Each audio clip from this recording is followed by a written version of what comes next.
Halo, assalamualaikum warahmatullahi wabarakatuh. Perkenalkan, nama saya Dedi. Saya anggota dari komunitas Cucak Hijau Bentrok atau Berbasingan Trok, pecinta burung hiper ekstrim. Buat teman-teman semua yang baru kenal sama saya mungkin belum banyak pengalaman. Jadi di sini saya cuman berbagi sedikit pengalaman tentang bagaimana perawatan burung cucak hijau yang sudah jebol birahi atau bisa dibilang sudah tampil hiper.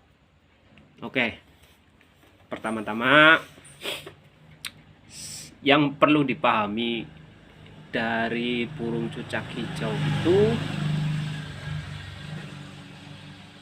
adalah bakat. Semua burung cucak hijau itu bisa tampil hiper, bisa. Tapi semua balik lagi ke bakat. Bakat itu yang menentukan burung itu akan tampil maksimal, akan tampil dengan performa terbaiknya itu sesuai dengan bakatnya. Misal ada burung yang hiper tapi kenapa hanya mampu nembak pendek-pendek, atau mungkin tembakannya panjang-panjang tapi nggak mau rapat, durasi kerjanya dari awal sampai akhir nggak kena. Itu kembali lagi ke bakat. Atau mungkin bisa jadi burung itu kecil tapi suaranya lantang. Atau juga burung itu burung besar, bodinya besar, cuma volumenya minim, volumenya lirih. Nah, itu kan balik lagi ke bakat. Itu tidak bisa kita rubah. Artinya sudah dari sananya kita hanya bisa memaksimalkan bagaimana caranya burung tersebut bisa dilihat kinerjanya oleh dewan juri. Nah, kembali lagi ke perawatan. Kebanyakan orang-orang atau teman-teman pemain hijau itu ada yang menerapkan rawatan hariannya itu ala kadarnya, atau bisa dibilang yang penting sehat, yang penting hidup. Ada juga yang burung itu benar-benar diperhatikan, mulai dari mandi, pakan, jemur, umbar, sampai segala macam itu diperhatikan. Hasilnya pun sama. Kalau memang sudah dasar dan bakatnya itu burung hiper, pasti tampilnya tetap hiper. Nah, terus rawatannya gimana? Rawatan yang simple sesuai dengan kegiatan si empunya burung. Burung-burung hiper itu sudah pasti di rumah itu jarang bunyi, gembung, atau bahkan melet. Dan mungkin bunyinya itu hanya sewaktu-waktu pagi atau sore saja. Itu sudah pasti. Nah, terutama ketika burung ini digoda sama atau melihat kita sebagai perawatnya, itu pasti ada yang ngejar, ada yang sampai turun ke karpet, atau mungkin tingkahnya sampai ngepak-ngepak sayap. Itu wajar. Dan itu semua terjadi kepada burung yang sudah jebol birahinya dan tampilnya sudah hiper. Nah, untuk pakan extra fooding hariannya itu rata-rata pemain burung hiper tidak ada yang menggunakan pakan yang melebihi standar. Misal satu hari cukup 3 ekor maksimal, karena untuk menjaga birahinya burung tersebut nggak terlalu tinggi, tidak terlalu rendah juga. tapi harus juga diimbangi dengan penjemuran. Burung-burung hiper itu berada di level yang benar-benar harus seimbang antara birahi dan emosi ketika tampil. Lalu bagaimana caranya kita memahami birahi burung tersebut sedang stabil, sedang seimbang dengan emosi? Nah, caranya gampang. Ketika burung tersebut di rumah sudah anteng, jarang bunyi, atau mungkin di rumah itu hanya ngeriwik aja, atau mungkin di rumah nggak terlalu over tingkahnya over, kayak loncat sana sini, kepak-kepak sayap, itu bisa dipastikan burung tersebut lagi dalam keadaan birahi dan emosi yang seimbang. Nah, di situ burung bisa kita bawa ke gantangan untuk kita tes apakah burung tersebut bisa tampil atau tidak. Tapi kembali lagi, sebagai perawat kita harus cerdas dan cermat memahami karakter burung kita sehari-hari di rumah. Misalkan penjemuran sudah bagus, pemberian extra fooding sudah pas, pemandiannya sudah pas, atau pengumbarannya sudah rutin, terus kita hanya track saja di rumah, saya yakin burung tersebut tidak akan mau on, karena atmosfer di rumah dengan di lapangan itu sangat berbeda, sangat-sangat berbeda, terutama buat burung-burung hiper. Kalau di rumah di track, rata-rata burung hiper itu hanya mungkin yang dia mau tarung tapi dengan keadaan yang ya bunyi-bunyi ngeriwik sambil jambul tapi nggak mau ngotot. Itu sudah pasti. Nah, kalau emang mau mencoba rawatan harian, mencoba hasil dari rawatan harian, cobalah di gantangan. Nggak perlu digantang dulu. Misalkan burung ini saya pengen coba burung ini dibawa ke gantangan, oke, bawa. Ketika di gantangan, kita perhatian burung. Begitu datang ke gantangan, apakah burung ini langsung respon atau burung ini masih blow on.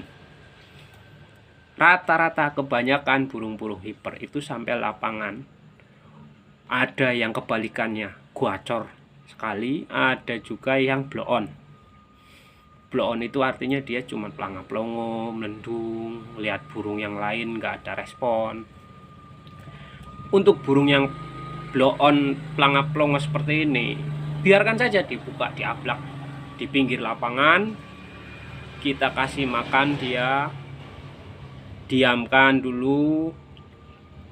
Kalau emang kita penasaran, ini hanya trik, biasanya anak-anak pemain hijau yang sudah hiper di sini itu biasanya menggunakan semprotan itu cuman buat trik atau siasat kita biar burung tersebut bangun, istilahnya tuh bangun dari blow onnya, bangun dari pelangap-pelongonya. Biarkan disemprot, mandi, lalu diamkan burung tersebut, asingkan sendiri sampai dia kering, udah mau bunyi lagi, kasih makan lagi. Setelah dia mau jambul, mau bunyi, sekiranya suaranya sudah beda, suaranya udah nggak gelondong-gelondong lagi, atau mungkin suaranya beda dari biasanya, coba burung itu kita kerodong, pindahkan ke tempat yang ramai. Kalau memang penasaran mau digantang burung tersebut, kita buka dulu sebelum naik, kita perlihatkan ke burung cicak hijau lain atau istilahnya dicas bentar, lalu naik. Nanti dilihat hasilnya, kira-kira apakah hasilnya itu hiper atau tidak. Kita bisa lihat, oh ternyata rawatan di rumah dengan extra fooding segini, penjemuran segini, terus pemandiannya sekian hari, hasilnya seperti ini.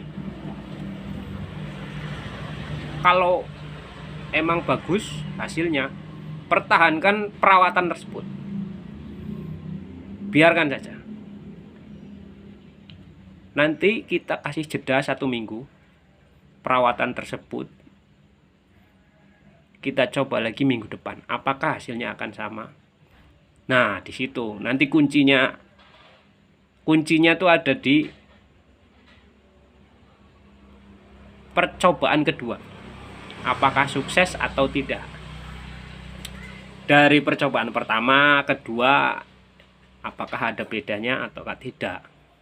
Kalau memang ada bedanya, berarti burung tersebut masih belum stabil, belum menemukan titik seimbangnya antara birahi dan emosi.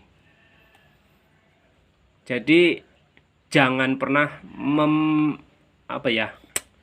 jangan pernah menilai burung tersebut dengan rawatan kita yang sehari-hari sudah maksimal, dengan rawatan yang sudah istilahnya sudah tepat dan berkelanjutan, tapi hasilnya masih mengecewakan. Jangan pernah menilai burung tersebut rusak. Itu tidak ada burung rusak. Jadi burung tersebut hanya beradaptasi dengan rawatan kita. Ketika yang biasanya burung ini sebelumnya, perawatan sebelumnya itu sebelum hiper, dengan rawatan seperti itu, ternyata burung tersebut setelah hiper rawatannya beda. Jadi istilahnya itu ada perubahan fase antara burung ketika burung ini main sebelum keluar hiper dengan setelah muncul hiper, itu sudah pasti perawatannya beda, lalu pengondisian di lapangannya pun berbeda. Nah, dari situ kita bisa menilai, dulu perawatannya seperti ini, ternyata sekarang berbeda seperti ini. Itu kita coba berkali-kali sampai ketemu di titik mana burung ini benar-benar bisa tampil stabil. Stabil itu artinya burung setiap minggu itu bisa tampil maksimal. Kalau memang ada pelanggaran, itu banyak faktor. Ada faktor cuaca, faktor lapangan, faktor kondisi burung, itu banyak faktornya. Selama perawatan kita konsisten, telaten, sabar, insya Allah hasilnya pun pasti bagus. Nah, berapa sih porsi jangkrik yang pas untuk burung-burung hiper? Burung-burung hiper biasanya menggunakan porsi jangkrik standar minim. Contoh, hariannya bisa maksimal 3, maksimal 4. Jadi tergantung, itu semua tergantung porsi burung. Jadi kalau burung-burung besar rata-rata itu maksimal 4. Atau mungkin burung-burung kecil ada yang maksimal 2, pagi 1 sore 1, atau mungkin pagi aja 2. Jadi semuanya tergantung diatur dari masing-masing burung. Jangan pernah menyamakan. Kalau menyamakan, yang ditakutkan antara burung A dan burung B disamakan, tapi ternyata sistem pencernaannya lagi ada masalah antara burung A dan B, kita nggak pernah tahu. Nah, itu perawatan harian. Terus bagaimana penjemurannya? Nah, penjemuran burung-burung hiper itu maksimal dalam 1 kali penjemuran itu 2 jam. Berapa hari dalam 1 minggu penjemuran? Maksimal penjemuran paling banyak ya, berarti di antara 6-7 hari itu ada 3 hari penjemuran. Jadi misalkan burung kita nggak biasa, yang tadinya belum hiper terus kemuncul hiper, dijemur, kita lihat burung ini nggak seneng dijemur atau mungkin loncat-loncat sana sini. Caranya kalau pagi burung langsung keluar jam 6, kita keluarkan, burung didiamkan sampai matahari keluar. Antara jam 7 atau jam 8 burung kita asingkan, kita taruh di tempat yang adem biar burung didis, biar dia bunyi. Selang setengah jam burung kita keluarkan lagi di saat matahari panas, atau sekitar jam 9-an, jam 9, jam 10 kita keluarkan. Dijamin pasti burung tersebut buka bulu. Nah, berarti kalau begitu burung sudah cocok. Cukup setengah jam, artinya tadi awal pagi-pagi udah dapat sinar matahari jam 6 sampai jam 8, kita taruh di tempat yang adem biar dia didis, kemudian dikeluarkan lagi setengah jam sudah cukup, hanya menghangatkan bulu. Nah, habis itu burung kita diamkan di tempat yang biasa burung tersebut dicantel, biarkan dia bunyi. Kita pantau sehari-harinya burung tersebut apakah ada perubahan atau enggak. Tinggal kita cerdas melihat hariannya burung, perawatannya sudah seperti itu, hariannya sudah seperti itu. Nah, nanti tingkahnya diperhatikan. Tingkah-tingkah burung itu macam-macam. Ada yang kalau lihat perawatnya sampai ngepak-ngepak sayap atau ngejar-ngejar, minta jangkrik atau ngusek-ngusek di bawah di karpet, itu banyak sekali. Itu semua rata-rata burung-burung yang sudah jebol pasti seperti itu tingkahnya,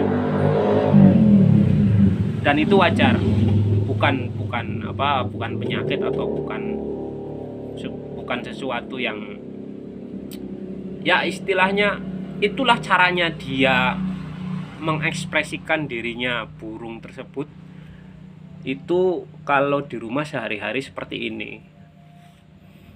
Jadi sebenarnya burung hiper itu rawatan harinya sangat simpel, nggak perlu yang macam-macam. Ketika burung tersebut minta mandi, ya kita kasih mandi. Burung tersebut waktunya jemur, ya kita kasih jemur. Burung tersebut waktunya kita kasih extra fooding, ya kita kasih. Yang penting jangan terlalu banyak, jangan terlalu sedikit. Yang terlalu banyak itu tidak baik, yang terlalu sedikit juga tidak baik. Jadi kita ambil standar minim. Nah, setelah burung dirawat dengan cara yang konsisten seperti itu, insya Allah hasilnya pun pasti akan bikin perawatnya bangga. Lalu berapa lama dirawat seperti itu? Waktunya itu tidak bisa kita prediksi. Bisa antara 1 bulan, 2 bulan, 3 bulan, atau mungkin bahkan ada yang setahun burung itu baru bisa stabil tampil setiap minggunya dengan penampilan yang hiper. Itu masing-masing burung punya kelebihannya masing-masing. Itulah yang namanya bakat. Karena bakat itu pemberian. Di sini kita sebagai perawat hanya bisa melihat bakatnya itu akan dikemanakan. Apakah bakatnya itu bisa dimunculkan atau tidak, itu tergantung perawat. Oke ya teman-teman. Jadi untuk saat ini kita bahas perawatannya dulu. Nanti di video berikutnya kita bahas pengondisian lapangan untuk cucak hijau yang tampil dengan gaya hiper atau mungkin bahkan hiper yang ekstrim. Buat teman-teman, sekali lagi saya di sini hanya membagikan sedikit pengalaman. yang lebih pintar dari saya banyak, yang lebih berpengalaman dari saya juga banyak. Jadi saya di sini hanya berbagi sedikit. Kalau ada teman-teman yang ingin mendambahkan pengalaman-pengalamannya waktu merawat burung-burung hiper, silakan komen biar yang lain tahu, yang lain paham, yang lain bisa belajar. Jadi jangan pelit ilmu. Ilmu dan pengalaman tidak dibawa mati. Ilmu dan pengalaman akan bermanfaat apabila kita saling berbagi. Oke teman-teman, salam Jamtrok Nusantara. Assalamualaikum warahmatullahi wabarakatuh. Selamat malam.